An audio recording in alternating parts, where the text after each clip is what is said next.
오늘 성가대 찬양 대단히 감사합니다. 저도 깜짝 놀랐어요. 숫자를 세보니까 37명이에요. 그러면 금년 12월까지 꼭 이 숫자 유지하기를 원합니다. 예, 감사합니다.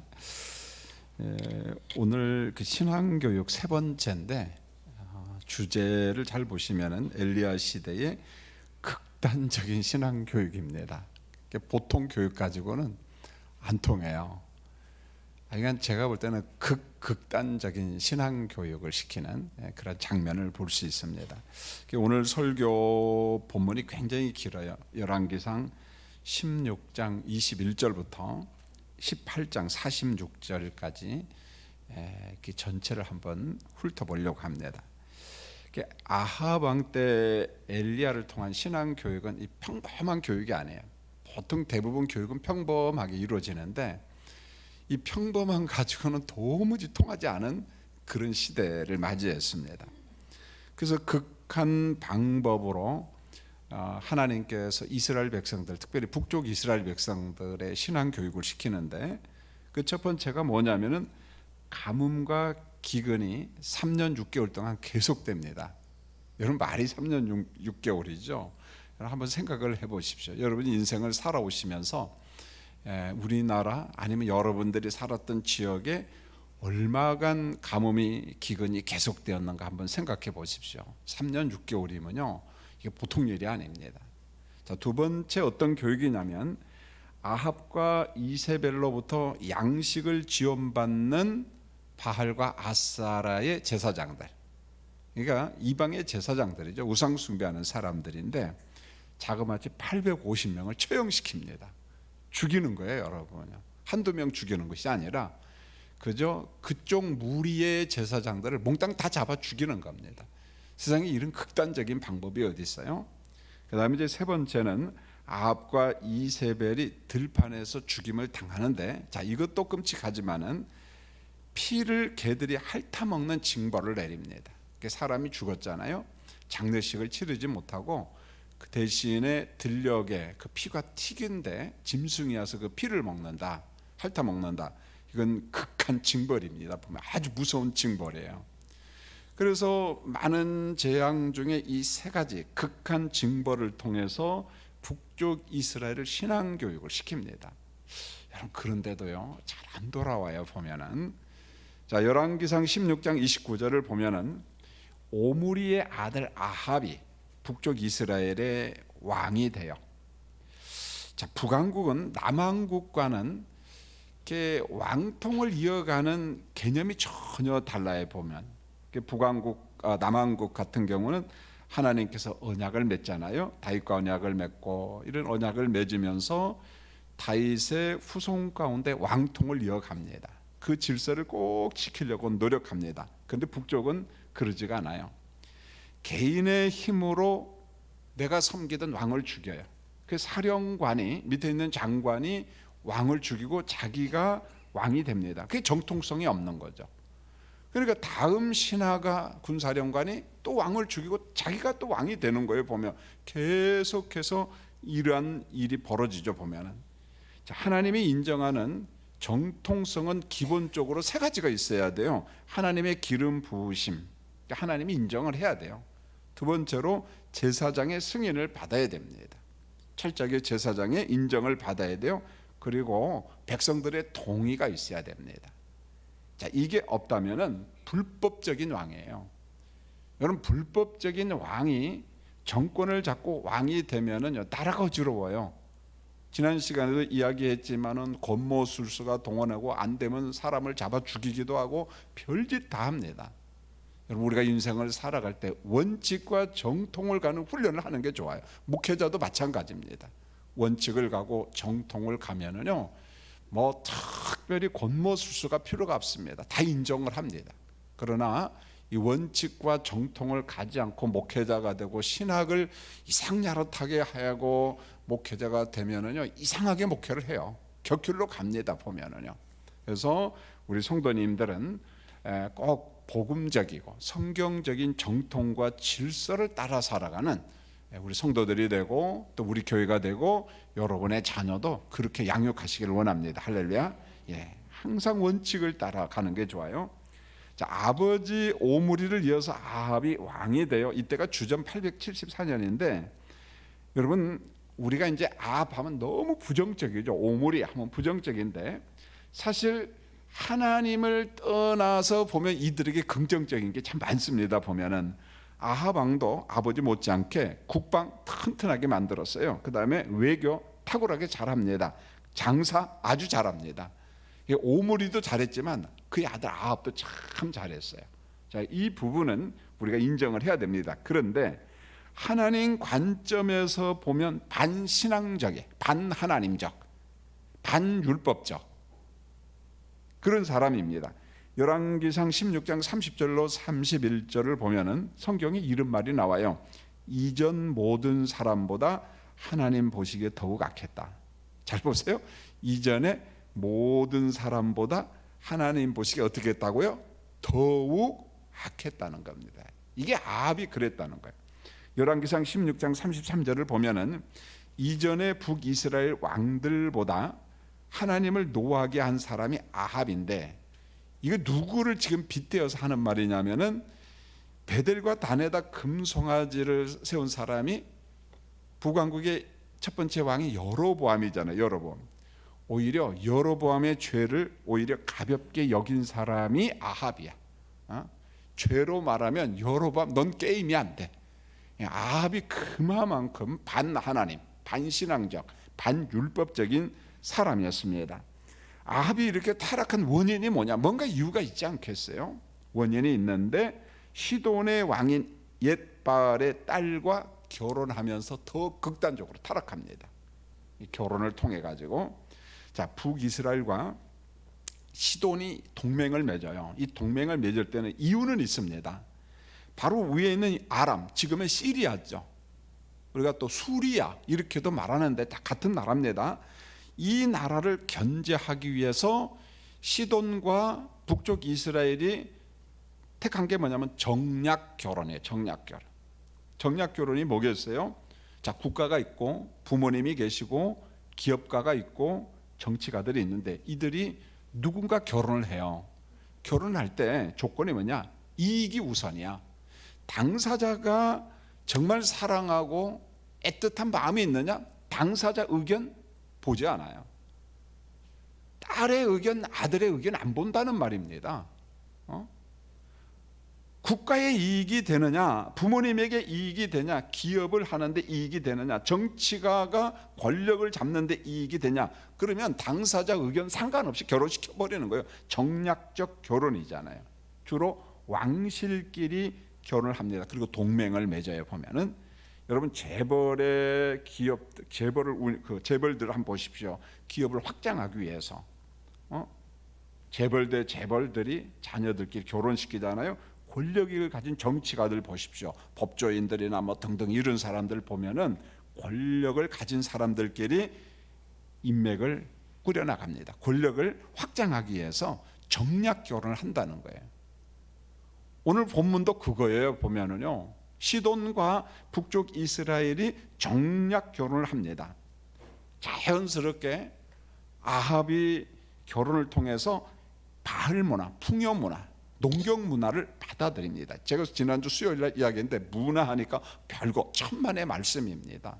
문화는요 한 시대를 지배하고 전 세계를 다 지배해 버립니다. 보면은요 엄청난 겁니다.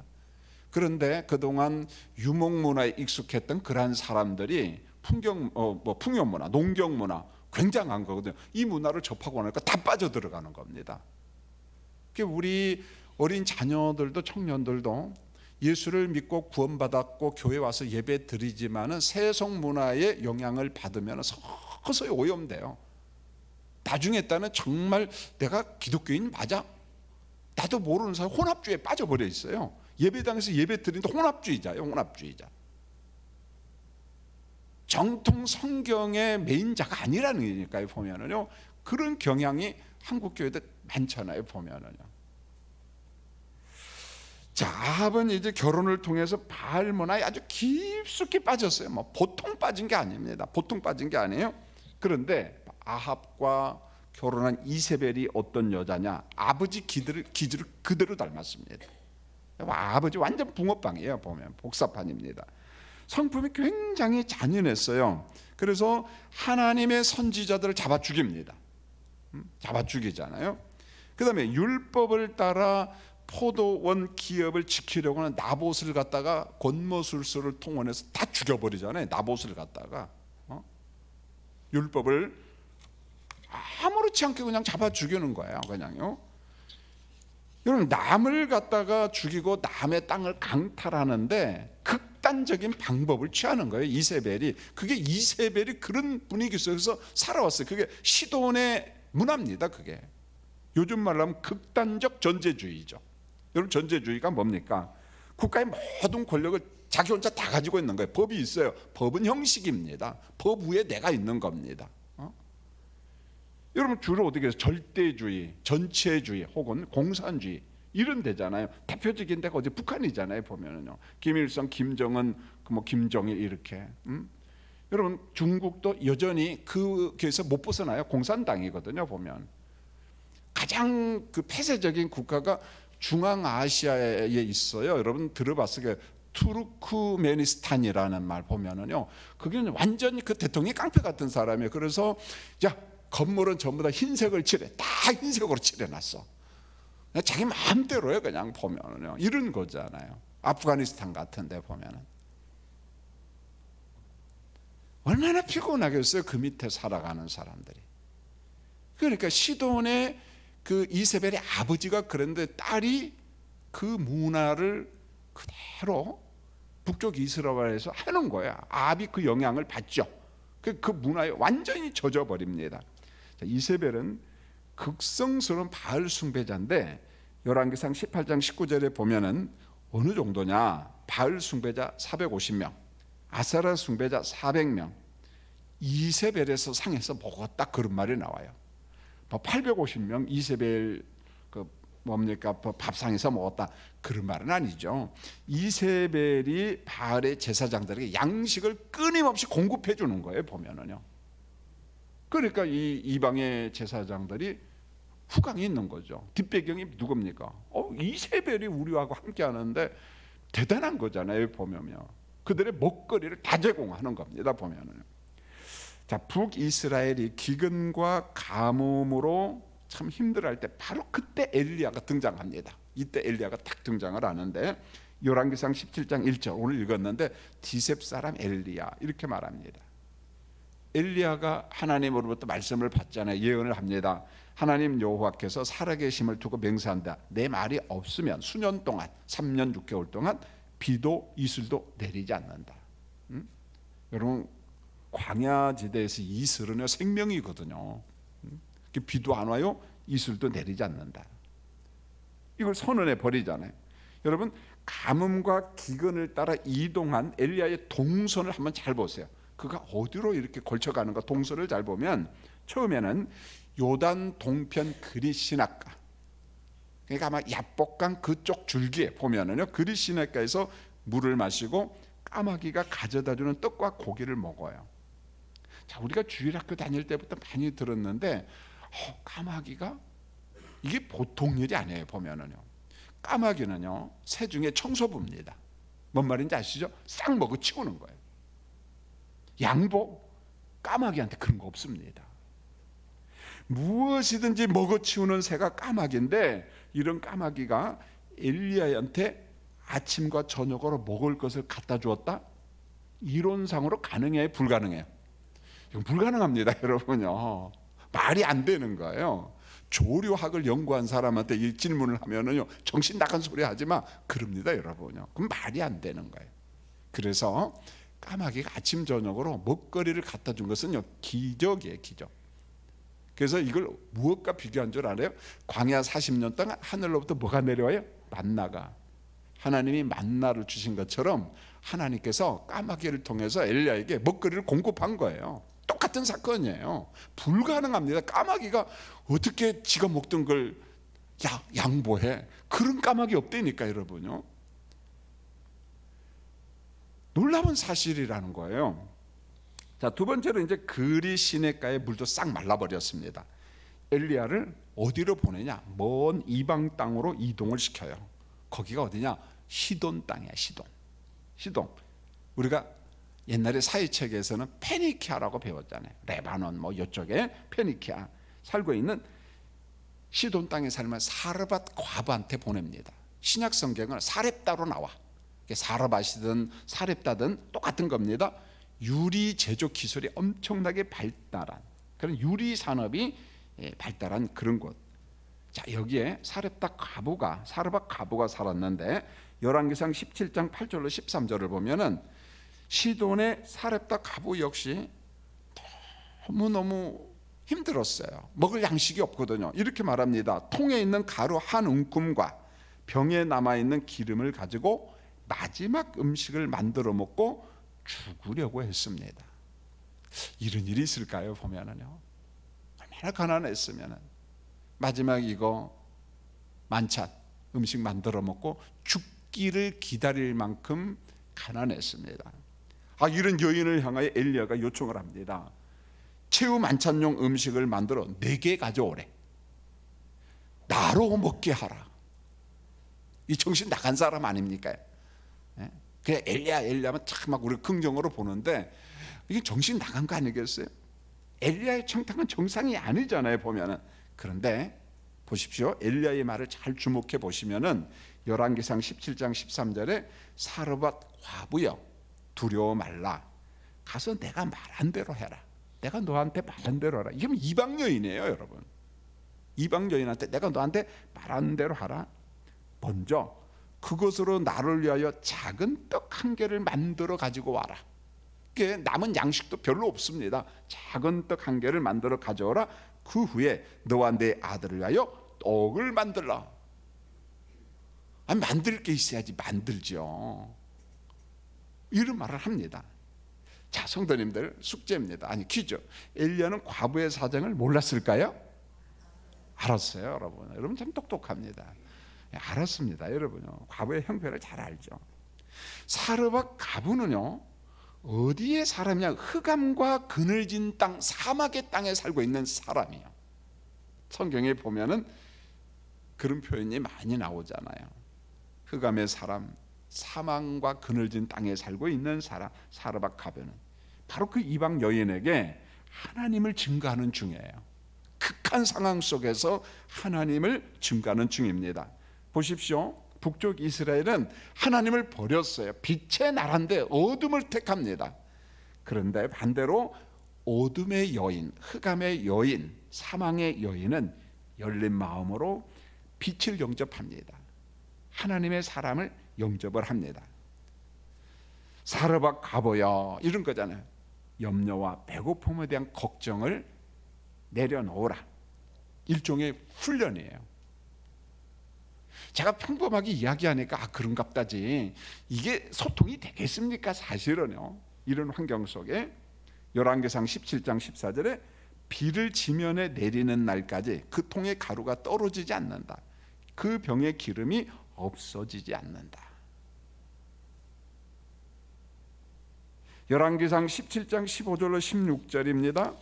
사르밧 과부는 엘리야의 말대로 순종을 해요.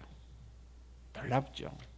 우리는 이렇게 말해야 돼요. 성령의 간섭이에요. 하나님이 간섭하십니다. 통의 가루와 병의 기름이 떨어지지 않았어요. 자, 이런 겁니다. 죄로 인한 세상의 가뭄이지 하나님한테는 가뭄이 없어요. 죄 때문에 징벌도 오고, 죄 때문에 가뭄도 오고, 죄 때문에 전쟁도 오고, 전염병도 있고, 다양한 징벌이 있지. 하나님한테는 가뭄도 기근도 없어요, 여러분. 없습니다. 엘리야한테 양식을 공급한 자는 까마귀입니다. 이방인 과부입니다. 흑암의 여인이었어요. 하늘의 새와 이방인 사람들을 통해서 자기 백성을 안전하게 지키시는 하나님, 하나님이 어떤 분인가, 하나님이 어떤 분인가를 지금 교육하고 있는 거예요. 극한 방법을 통해서 교육시키고 있습니다. 예수님 말씀합니다. 마태복음 6장 33절에 너희는 먼저 그의 나라와 그의 의를 어떻게 해요? 구하라, 이렇게 말합니다. 환경이 열악하고 참 아무것도 안 될 환경 같은데 그런 환경 속에 하나님의 존재를 붙잡고 의존하고 그런 훈련을 계속 해야 돼요. 인생이 어려울 때. 여러분 잘 먹고 잘 살 때는 신앙교육 제대로 안 돼요, 여러분요. 예. 오죽했으면 하나님께서 이스라엘 백성들을 광야로 끌고 가지고 거기서 훈련시킵니까, 여러분요. 직선으로 쭉 가면 안 되니까 하나님께서. 인생이 어려울 때도 순서가 있고 질서가 있고 먼저가 있다는 말입니다. 우선순위가 있다는 거죠. 오늘 이 말씀을 통해서 우리에게 주는 건 그거예요. 뭐가 신앙교육이냐, 그걸 기억하라는 것입니다. 자, 북이스라엘한테 극한 기근을 몰고 온 것은 성경은 그랬잖아요. 아합과 이세벨의 바알 숭배가 원인인데, 열왕기상 18장 17절 보십시오. 아합 왕은요, 아무리 극한 교육을 시켜도 정신 못 차립니다. 이렇게 말해요. 엘리야여, 당신은 이스라엘을 괴롭게 한 자다. 이스라엘이 이렇게 어려운 건 누구 탓이야? 당신 탓이야. 그 당신이 누구예요? 엘리야, 네 탓이야. 아합이 그러잖아요. 엘리야가 반박을 합니다. 열왕기상 18장 18절 무슨 말인가? 당신과 당신의 아버지 집이 이스라엘을 괴롭게 하고 있다는 거예요. 이스라엘을 괴롭게 하고 있다. 모든 기근과 가뭄의 원인은 당신과 당신 아버지 오므리의 바알 숭배로 인한 하나님의 징벌이야. 엘리야가 이런 말을 해도 아합이 알아들을까요? 못 알아들을까요? 못 알아들어요. 이 죄악에 풍덩 빠진 사람이기 때문에요. 못 알아들어요, 여러분. 아합과 전혀 다른 신앙인, 제가 빗대어서 하나 이야기를 하려고 합니다. 요나. 물론 요나도 긍정의 사람은 아니에요.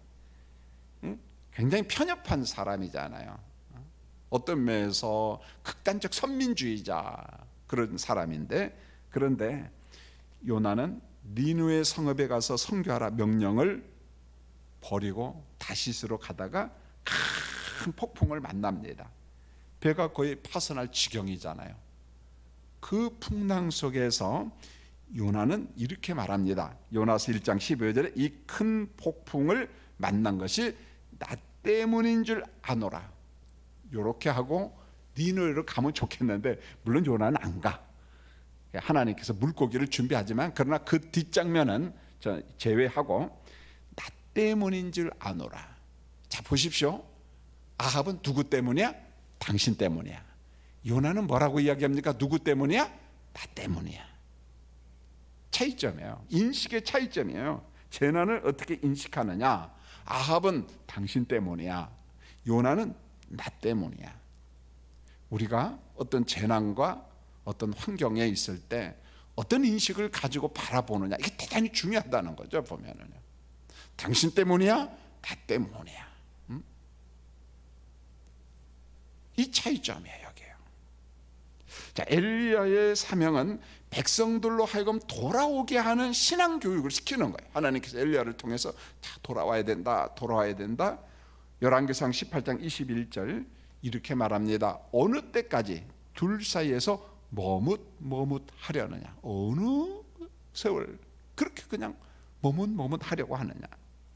하나님과 바알 사이에 있느냐. 이제 좀 결단 좀 하라. 선택하라. 여호와만이 하나님이면 그를 따르고 바알이 하나님이면 그를 따르든지.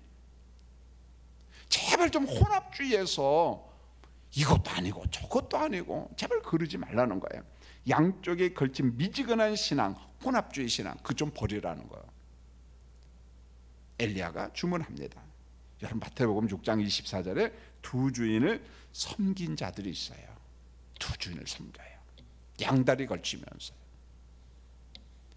계시록 3장 16절에 잘하는 것처럼 책망받은 라우디게아 교회, 이렇게 말하자면 뜨겁지도 않고 차갑지도 않고. 북쪽 이스라엘이 그래요. 우리도 그럴 수 있어요. 신앙생활이요, 적당히 혼합주의로 타협하면서 이것도 아니고 저것도 아니고. 그러지 말라는 거예요. 백성들의 반응입니다. 백성이 말 한마디도 대답하지 않고 있습니다. 아직도 분위기를 봐요. 하나님을 섬긴다는 말이 없어요. 묵묵부답이에요. 열왕기상 18장 38절 보세요. 여호와 하나님께서 불로 불을 내리죠. 보면은 제단을 다 태우고 제단에 있는 모든 것을 완전히 다 태워버립니다. 그 이후에 반응이 이제 좀 나타납니다. 열왕기상 18장 39절에 여호와 그는 하나님이시로다. 결론이 뭐냐면 이런 거예요. 습관화된 우상문화, 풍요문화를 버린다는 게 이렇게나 어려워요, 여러분요. 극한 교육을 시켜도 정신 차리냐? 못 차린다는 거예요. 우상에 젖어 살고 죄악에 젖어 살면은 아무리 극한 방법으로 하나님께서 돌아오라고 해도 안 돌아온다는 거예요. 불로 그냥 내려 태워버리니까 그제서야 이거 아니구나. 뭐라고 이야기합니까? 이제 우리가 하나님만 섬기겠습니다. 하나님만 섬기겠습니다. 자, 보세요. 하나님께서는 어떤 방식으로 신앙교육을 시키는가? 어떤 방식으로? 엘리야는 이스라엘 백성들을 무너지게 한 바알과 아세라 제사장을 850명 처형시킵니다. 엘리야인들 똑같은 성정을 가진 사람인데 사람 죽이는 게 그게 좋겠어요, 여러분요? 종교가 다르고 그런다 할지라도 처형시켜버립니다. 방법이 없거든요. 극한 방법으로 거짓 제사장들을 극한 징벌로 처형해버렸어요. 여러분, 엘리야를 통한 하나님의 신앙교육은 극단적인 면이 있어요. 이게 보편적인 거 아니에요. 이걸 보편화시키면 안 돼요. 그럼 성경을 왜곡하는 겁니다. 하나님의 신앙교육의 방법이 정말 다양합니다. 정말 어느 때는 정말 평범하고 세미한 음성 속에서 공중 나는 새를 봐라, 예수님이 그러잖아요. 새만 보고도 교육이 된다는 거예요, 보면요. 그런데 어떤 사람은 새만 보고는 교육이 안 돼. 어떻게 해요? 이런 방법으로, 극단적 방법으로. 여러분, 신앙교육은 무조건 착한 게 아니에요. 착한 것만이 만사는 아닙니다. 1차적으로 신앙교육은 설득입니다. 그리고 반복교육이에요. 계속 반복해서. 그리고 신앙교육은 본을 보이는 겁니다. 앞에서 본을 보이는 거예요. 이상한 애만큼 따라옵니다. 따라와요. 그러나 죄는 무섭게 징벌합니다. 죄가 무섭다는 거예요. 그래서 믿음의 연수가 많을수록 자꾸 우리의 마음이 무디어져요. 죄를 보고도 저거 그냥 넘어가더라 그런 생각이. 그렇지 않다는 거예요. 죄를 무서워해야 돼요. 무서워해야 돼요. 사랑하는 성도님들, 오늘 신앙교육 세 번째는 정말 극단적 방법이라는 것. 저는 우리 교인들이 극단적 방법이 없이 꾸준히 믿음 생활 지속적으로 잘했으면 합니다. 그러나 곁길로 간 교인들 참 많아요. 분명히 택자입니다. 택자죠.